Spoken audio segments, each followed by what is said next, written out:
하나님의 말씀은 요한계시록 2장 8절부터 11절까지 말씀입니다. 제가 봉독합니다. 서머나 교회 사자에게 편지하기를 처음이요 나중이요 죽었다가 살아나신 이가 가라사대 내가 내 환난과 궁핍을 아노니 실상은 내가 부요한 자니라. 자칭 유대인이라 하는 자들의 회방도 아노니 실상은 유대인이 아니요 사단의 회라. 내가 장차 받을 고난을 두려워 말라.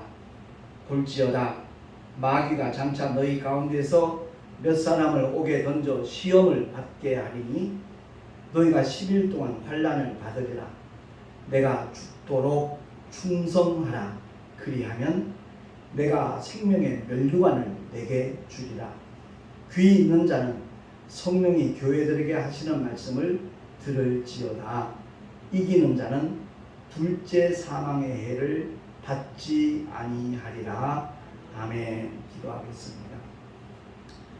하나님 아버지, 소아시아 7교회 가운데 오늘 두 번째 교회 서머나 교회를 통해서 우리 모두에게 깨닫게 하시기를 원하시는 주님의 뜻을 알기를 원합니다. 성령님, 우리 모두로 하여금 그 진리 안에서 다시 한번 결단하게 하시고 다짐하게 하시고 또한 그대로 순종하고 실천할 수 있는 믿음의 능력까지 공급하여 주시옵소서. 우리 구주 예수 그리스도 이름으로 감사하며 기도하옵나이다. 아멘.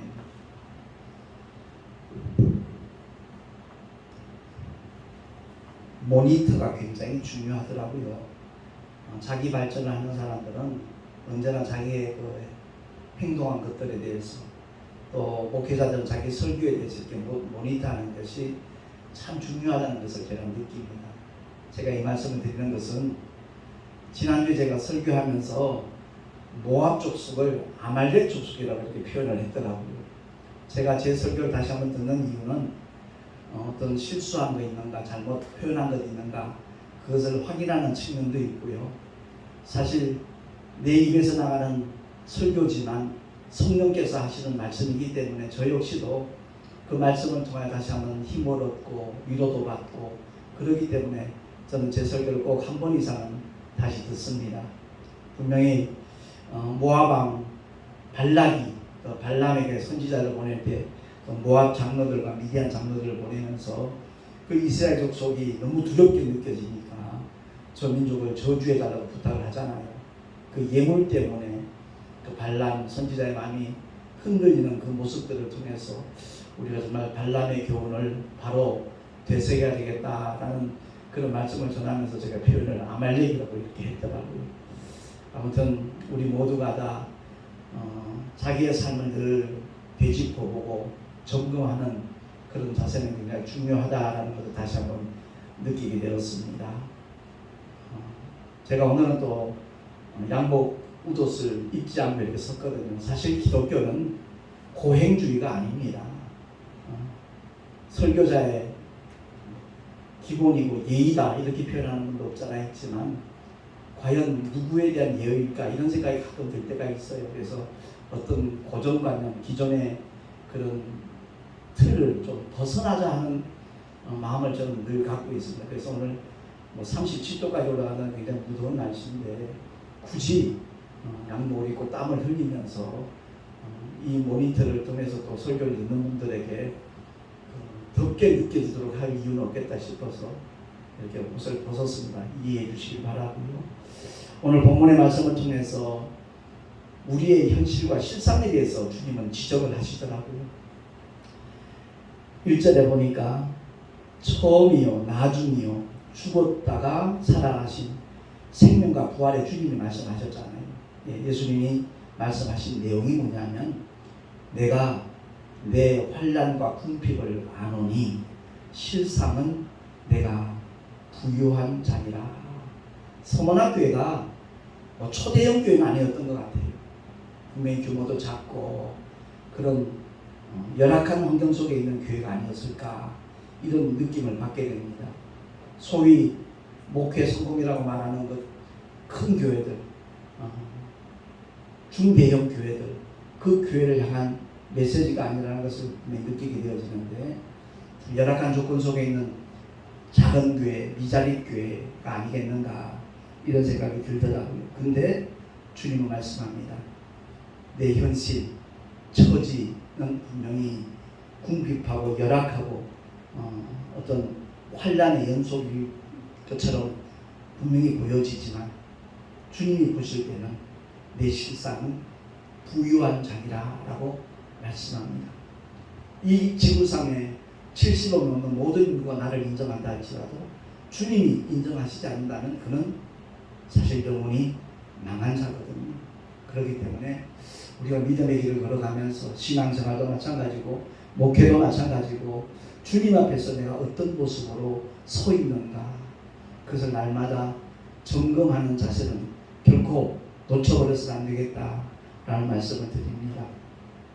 사실 10년 전쯤에 일산 덕이동에 있는 거룩한 빛 광성교회라고 있습니다. 그 정선민 목사님 지금은 은퇴를 하셨는데, 그 당시에 CBS 그 사옥에 같이 사무실을 갖고 있던 작은 교회 살리기 연합이라고 있었어요. 그 살리기 연합 대표이신 이창호 목사님이 수도권에 있는 작은 교회들 그 목회자들 이렇게 초청을 해서 위로회도 가지고 세미나도 가지고 그런 모임들을 한동안 오랫동안 가졌습니다. 저희도 그 당시에 효성동에서 목회를 했기 때문에 이창호 목사님이 초대로 몇 차례 참석한 적이 있거든요. 그때 이제 정성희 목사님 말씀을 전하고 이렇게 교제하는 자리에서 어느 목사님이 그런 얘기를 했어요. 이런 연약한 교회들, 작은 교회들 이렇게 초대해서 위로해 주시고 세미나 주시는 목사님 참 감사하다는 표현을 하면서 솔직한 얘기를 말씀드려도 되겠냐, 느낌을 말씀드려도 되냐 그랬더니 하시라고 그러시더라고요. 사실 저희는요, 이렇게 큰 교회를 보면 마치 바벨탑이 서 있는 것처럼 느껴집니다. 그 얘기를 하니까 그 정 목사님이 공감합니다. 목사님의 마음 충분히 이해됩니다라는 그런 말씀을 하시더라고요. 그렇습니다. 오늘 난 수많은 교회들이 있는데 저는 역설적인 얘기를 가끔 해요. 택시 손님들 가운데 가끔 그런 말씀 하시는 분이 있어요. 물론 신앙생활 하시는 분들도 있고 그렇지 않은 분들도 있지만, 목사님 같은 분이 큰 교회를 맡아서 목회를 하셔야 되는데 그런 얘기를 해요. 그러면 아니요, 저는 절대 그런 거 원치 않습니다. 저는 솔직한 얘기가, 큰 교회 목사님들 내가 몇몇 분 실명을 거론할 수도 있겠지만 하지 않겠습니다만, 장로교회, 침례교회, 감리교회, 이 목사님, 유 목사님, 여 목사님, 그런 분들은 큰 교회를 심호하고 있지만 저는 굉장히 정말 존경하고 또한 그 사역을 부러워합니다. 그러나 대다수의 큰 교회 목사님들은 오히려 저는 그들을 불쌍히 봅니다. 그러니까 아니 왜요? 라고 얘기를 하더라고요. 그래서 그걸 일일이 구체적으로 설명할 수는 없지만 그렇습니다. 자기 왕국을 건설한 것 같은 그런 느낌을 주는 목사님들 없잖아 많이 있기 때문에 그렇습니다. 수많은 성도들이 있어도 정말 겸손하게 주님의 심정을 가지고 그 인근에 있는 작은 교회들을 케어하면서 도와주면서 후원하면서 목회하는 큰 교회 목사님들은 정말 제가 마음속 깊이 사랑하고 존경하고 응원을 하지만, 그렇지 않은 경우는 오히려 저는 불쌍히 봅니다. 왜냐하면 주님 앞에 섰을 때 과연 주님께서 어떤 평가를 하실까, 그것 때문에 그렇습니다. 그들은 모든 것을 누리잖아요. 그러면서 베풀지 않는다라는 주님의 뜻과는 상당히 먼 거리에 있는 사람이 아니겠는가, 이런 생각이 듭니다. 부자와 거지 나사로의 말씀을 통해서도 우리가 느낄 수 있잖아요. 너는 이 세상에 위로를 많이 받았지만 나사로는 그렇지 않았다 그러면서 주님이 위로하시잖아요. 분명히 거기서 우리가 생각할 수 있는 것은 그 부자는 당대에 아주 유명한 사람이었을 거예요. 그러나 성경에는 그 이름이 나타나 있지 않거든요. 그러나 병들고 그 부자가 파티를 하고 내버린 음식 찌꺼기로 이렇게 연명하던 거지는 이름이 나사로라고 나와 있잖아요. 하나님의 위로라는 뜻이거든요. 그렇기 때문에 우리가 현실과 실상은 다르다는 것을 늘 기억을 하고, 꼭 목회를 하면서 신앙생활을 하면서 좀 남다른 어려움이나 궁핍 속에 있다면 이 말씀을 통해 다시 한번 자신을 돌아보고 주님이 뭐라고 말씀하시는지 그 사랑의 음성을, 위로의 메시지를 들을 수 있으면 참 좋겠다는 마음이 들더라고요. 이 본문에 나타난 서머나 교회 역시도 환난과 궁핍 속에 처한 작은 교회였어요. 그럼에도 불구하고 주님은 참으로 그 서머나 교회를 칭찬을 아끼지 않는 그 모습을 우리에게 보여주고 있습니다. 동시에 마음의 다짐을, 결단을, 각오를 촉구하고 있는 말씀이 10절에 나와 있죠. 우리 한 목소리를 한번 합독을 하겠습니다. 시작. 내가 장차 받을 고난을 두려워 말라. 볼지어다 마귀가 장차 너희 가운데서 몇 사람을 옥에 던져 시험을 받게 하리니 너희가 10일 동안 환난을 받으리라.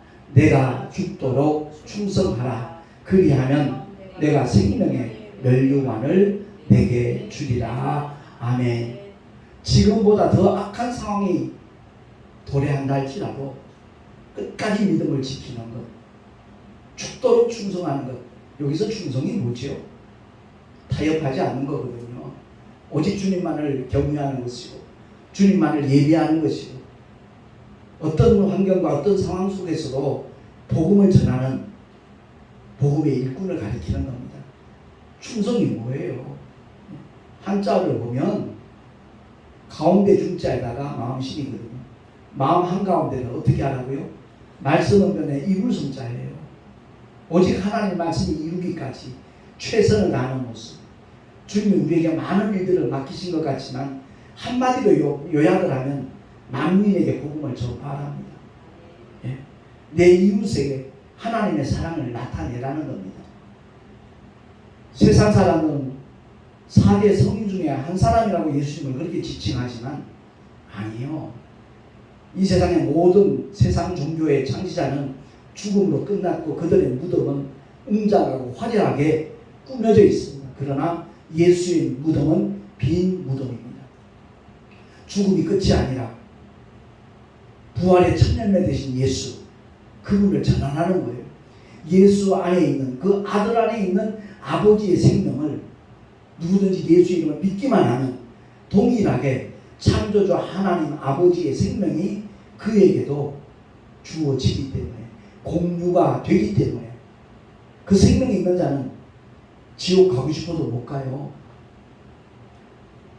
성삼위가 일체 되시는 하나님, 그 가족으로서, 구성원으로서 아버지의 집, 영원한 천국, 거기서 영생 복락함을 믿으시기 바랍니다. 요즘 21세기에 천국 얘기하면 고리타분한 설교라고 그렇게 취급하는 사람들도 없잖아 있어요. 그만큼 기독교가 오염됐다는 거죠. 변질됐다는 거죠. 성경의 핵심이 바로 예수고, 예수 믿는 자에게 보장하는 것이 천국인데 왜 천국에 대한 설교를 하면 고리타분한 설교 그렇게 생각하는지요? 다들 속고 있다는 겁니다. 그래서 저는 사실 택시 정도가 육신적으로 굉장히 힘들어요. 이제 내년에 70인데 우리 어머니 늘 하시는 말씀, 나이 아무도 못 이긴대요. 그걸 느껴요. 점점 더 느껴요. 하루에 12시간 가까이 운전하고 나면 녹초가 되고요. 그럼에도 불구하고 주님 주시는 기쁨과 희열은 이루 말할 수 없거든요. 예전에는 택시가 돈벌이 수단으로 괜찮은 시대도 있었어요. 합성도 하면서 여러 가지 유리한 그런 부분들이 없잖아요. 있었던 시절이 있었어요. 그러나 지금은 그거 아니거든요. 더더구나 4단계 이렇게 격상되고 나니까 오후 6시 이후에는 두 사람까지만 태울 수 있고 그 이상 손님이 손을 들어도 못 태워요.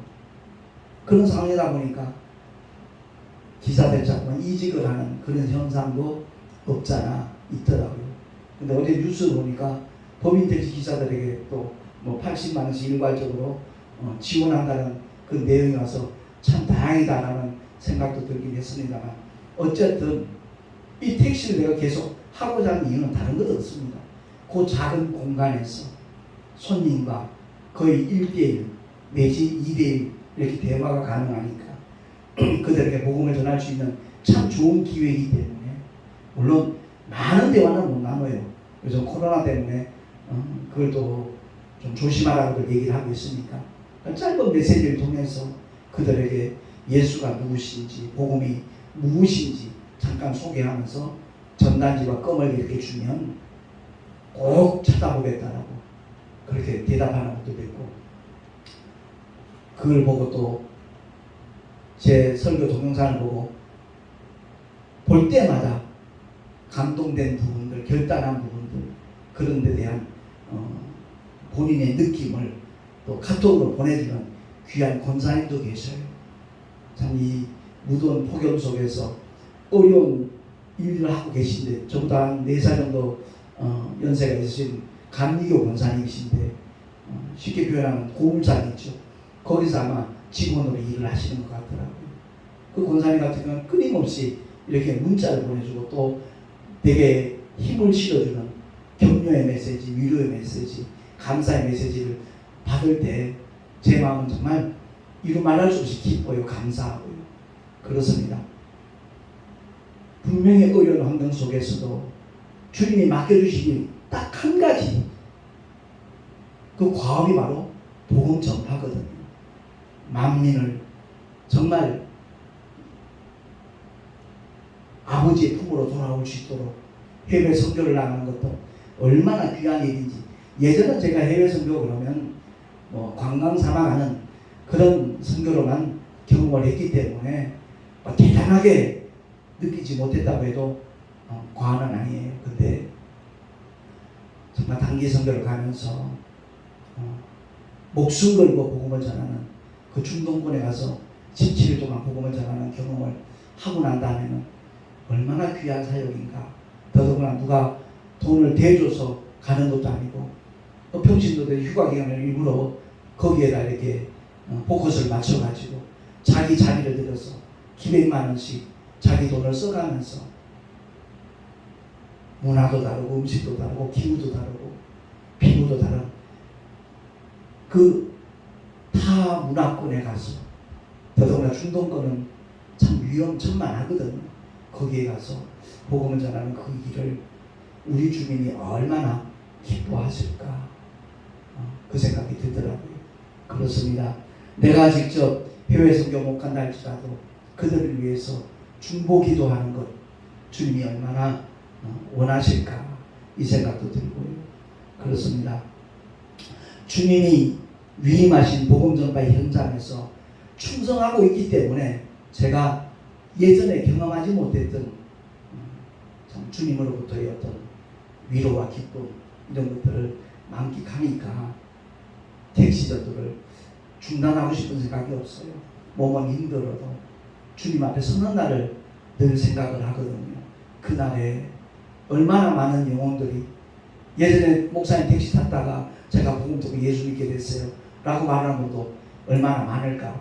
아니면 요즘 택시 손님들 중에 교회를 다니다 교회를 떠난 사람들이 너무 많더라고요.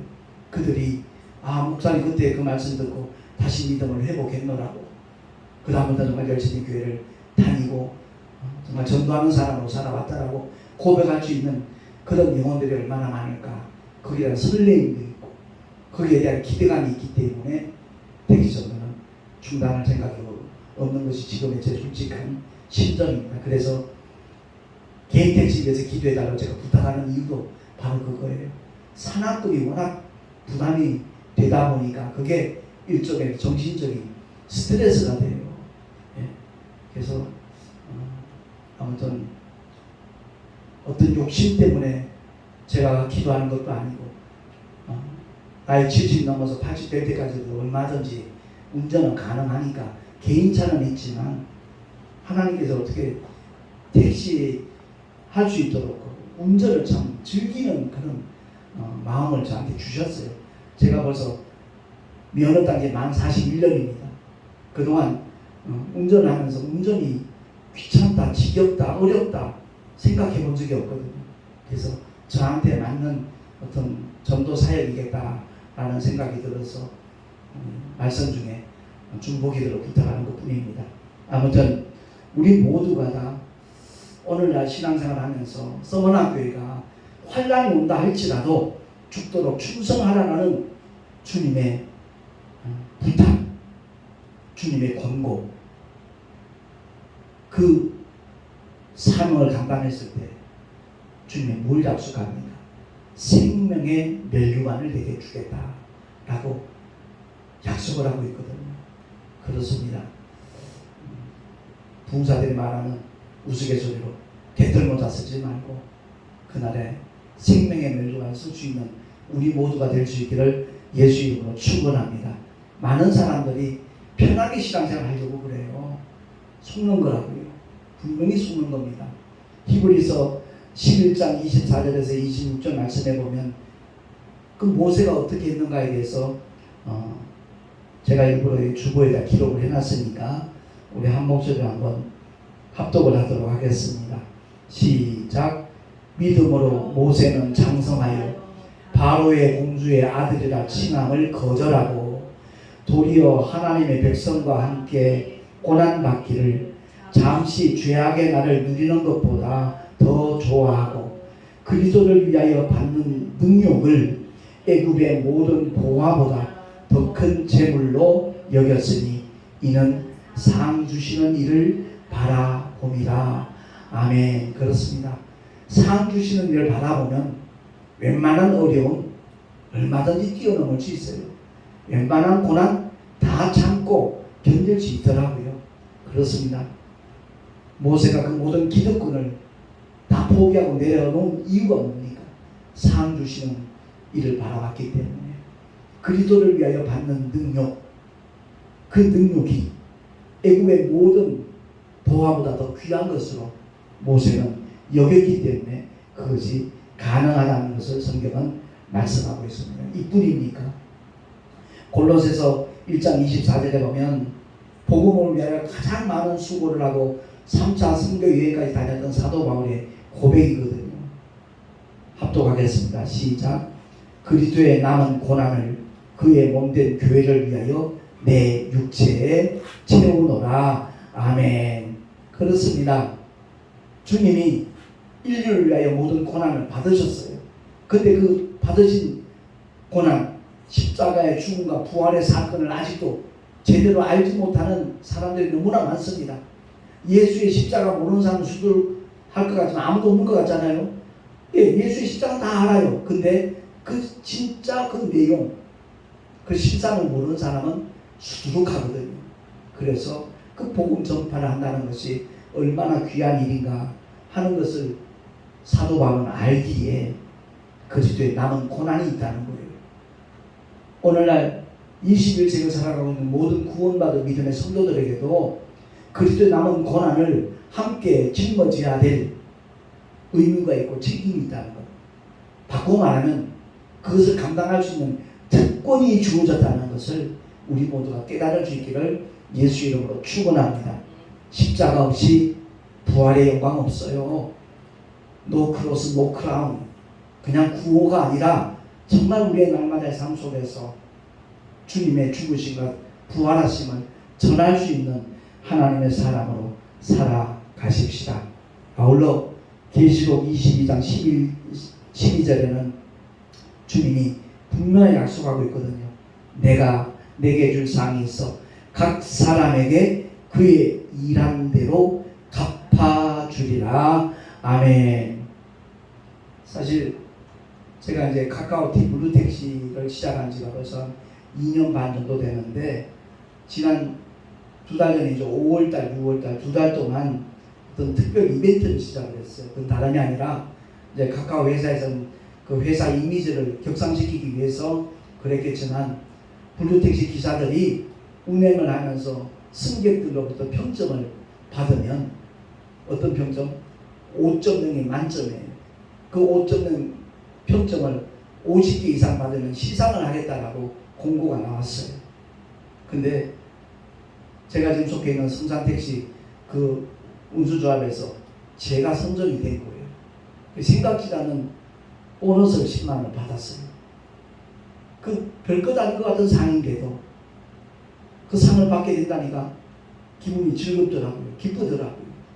근데 주님 앞에 섰을 때 주님으로부터 상을 받게 된다면 이게 비교는 할 수 있겠어요? 상상이 돼요? 저는 그래서 거기에 늘 마음이 들떠 있는 거예요. 그래서 지금의 힘들고 어려운 상황 얼마든지 극복하고 뛰어넘을 수 있겠더라고요. 처음에 택시전도 시작했을 때는 오해의 눈길도 있었어요. 차가운 시선들이 분명히 쏟아졌어요. 돈도 들었나? 왜 목사가 택시를 해? 이런 식으로까지. 심지어 택시에서 얼마나 교회 늘었냐고, 얼마나 교회 부흥했냐고 비아냥거리면서 말하는 경우도 없잖아. 있었어요. 그러나 복음 전하는 그 기쁨을 경험하고 난 다음부터는 어떤 소리가 들려와도 그게 나를 흔들 수 없더라고요. 아무쪼록 오늘 칭찬받은 서문학교회를 우리가 바라보면서 과연 어떤 믿음의 길을 우리가 걸어가야 될 것인가. 각자의 몫입니다. 각자가 선택해야 될 것이고 결정을 해야 될 것입니다. 그러나 그 선택의 결과 역시도 본인의 몫이라는 것을 우리가 기억을 하고요. 11절에 보면 귀 있는 자는 성령이 교회들에게 하시는 말씀을 들을지어다. 그러고 난 다음에 이기는 자는 둘째 사망의 해를 받지 아니하리라. 그렇게 약속을 하고 있습니다. 요즘 코로나 왜 무서워해요? 죽을까봐 무서워하는 거예요. 다른 것 없어요. 이 첫째 죽음은 코로나로 죽든 사고가 나서 죽든 병사하든 나이가 많아 죽게 되든 다 죽는 겁니다. 근데 진짜 우리가 두려워해야 될 것은 둘째 사망의 해예요. 영원히 꺼지지 않는 불못에 던지는 것을 가리켜 둘째 사망의 해라고 성경은 우리에게 아주 친절하게 설명을 하고 있습니다. 제가 읽겠습니다. 요한계시록 20장 14절 15절 말씀에 보면 사망과 음부도 불못에 던지우니 이것은 둘째 사망 곧 불못이라. 누구든지 생명책에 기록되지 못한 자는 불못에 던지우더라. 아멘. 너무나 두려운 둘째 사망의 해, 그걸 받지 않도록 주님이 약속을 하시고 있습니다. 그러니까 복음 전하는 것이 정말 얼마나 귀한 일인가. 한국교회가 실수한 것은 그야말로 교회의 부흥의 하나의 수단으로 전도를 강조했는데 그거 아니라는 거죠. 우리 교회를 나오든 안 나오든 상관없이 주님의 몸된 교회의 한 일원이 되어지고 복음을 받아들여서 하나님의 자녀되는 권세를 모두가 가질 수 있도록 하기 위하여 복음을 전하는, 전도를 하는 하나님의 사람들이 우리 모두가 될 수 있다는 주님께서 얼마나 기뻐하실까. 그들의 삶을 끝까지 책임져 주시고 마지막 주님 앞에 서는 날 주님은 그야말로 생명의 멸류관으로 씌워줄 것을 믿습니다. 기도하겠습니다. 하나님 아버지, 은혜를 감사합니다. 오늘 주신 하나님의 말씀을 통하여 우리의 삶의 현실이 때로는 환난의 연속이고 궁핍한 현장이라 할지라도 그것 때문에 낙심하는 일 없게 하시고 오직 주님이 어떻게 나를 보시고 계시는가에 대하여 관점을 가지고 실상은 부유한 자라는 주님의 음성을 들을 수 있는 우리 모두가 다 되게 하여 주시옵소서. 어떤 어려움이 처하여도 주님 맡겨주신 사명을 제대로 감당하는, 죽도록 충성하는 하나님의 사람들이 되어질 때 생명의 멸류관을 주시겠다 약속하신 주님, 둘째 사망에 의해서 완전히 해방되는 하나님의 보장까지 우리 모두가 다 누리게 하여 주시옵소서. 우리 구주 예수 그리스도의 이름으로 감사하며 기도하옵나이다. 아멘. 찬송가 383장 찬양합니다.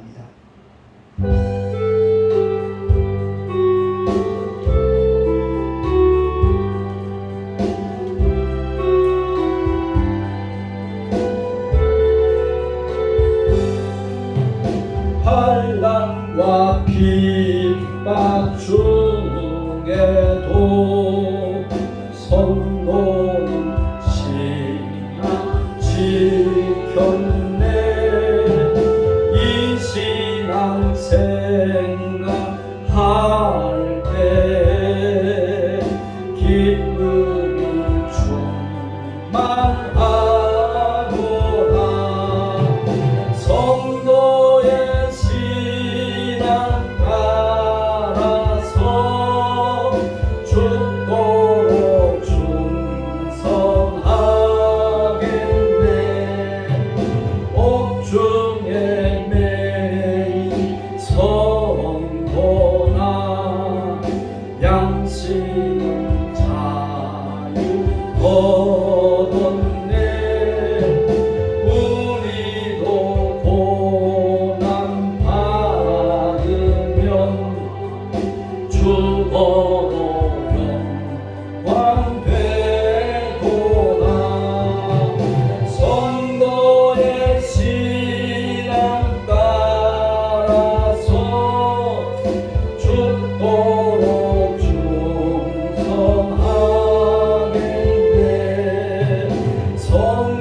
아버지 주님을 예배하며 11조와 선교 예물과 감사헌금 또한 주일헌금 주님 앞에 겸손히 드렸습니다.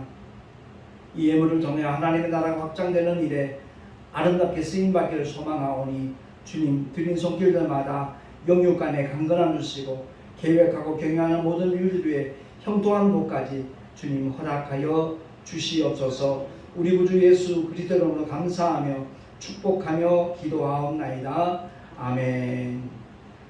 찬송가 355장 부른 다음에 축도로 예배를 마치도록 하겠습니다.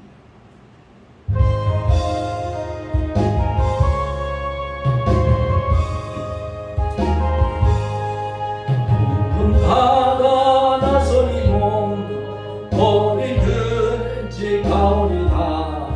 괴로우나 즐거우나 주만 따라가오리니 어느 누가 막으리까 죽음인들 막으리까 어느 누가 막으리까 죽음인들 막으리까 골짝 빈들에도 복음 들고 가오리다.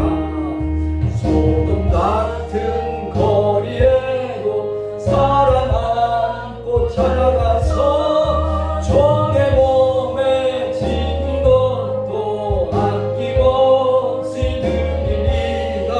종의 몸에 지닌 것도 아낌없이 드리리다. 영광 모든 권세 주님 홀로 받으소서. 멸실 전대 십자가는 제가 지고 가리라. 이름 없이 믿고 없이 감사하며 섬기리라. 이름 없이 믿고 없이 감사하며 섬기리라.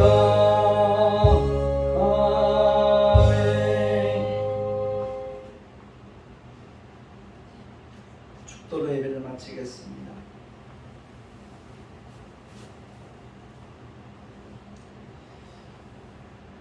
이제는 우리 구주 예수 그리스도의 크신 은혜와 하나님 아버지의 만극하신 사랑하심과 보혜사 성령 하나님의 내주교통 인도하시며 충만하신 역사하심이 오늘 주의 말씀을 듣고 성원아 교회처럼 은혜 받는 칭찬받는 주님으로부터 인정받는 그러한 삶을 살아가려 결단한 하나님의 사람들 머리 위에 그 가정과 자녀들과 경영하는 모든 일들과 주님께서 피로 값주고 세우신 주님의 모든 교회들 위에 지금으로부터 영원토록 함께 있을지어다. 아멘.